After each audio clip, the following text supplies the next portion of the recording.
Happy mother's day to all lovely mother's. Mother's ডের দিন আমি যে এত সুন্দর উপহার পাবো আমি ভাবতেই পারিনি। এটাই হয়তো আমার জীবনের এখনো পর্যন্ত শ্রেষ্ঠ উপহার।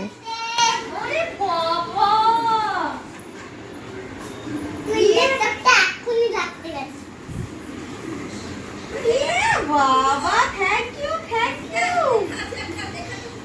হ্যাঁ আরে সাবাস আই লাভ ইউ এগুলো আমি লিখেছি। বলে ববলে দারুণ আগে চুম খাই না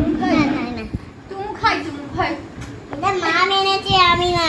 মা মেনেছে আর লেখাটা কে লিখেছে? এগুলো আমি। ওরে মাম মানে আমাদের সামনের বাড়ির এক বৌদি। ওকে ছোটবেলা থেকেই খুবই ভালোবাসে আর ও ওর মামকে খুবই ভালোবাসে। থ্যাংক ইউ দুজন মিলে যে আমাকে চমকে দেবে এটা সত্যিই আনএক্সপেক্টেড ছিল আমার কাছে। ও ছোট বলে হয়তো এর মানে বোঝে না, শুধুমাত্র ভাবে সেলিব্রেশনের কথা আর কেকের কথা, কিন্তু বড় হলে নিশ্চয়ই বুঝবে। তোমরা সবাই ওকে আশীর্বাদ করো।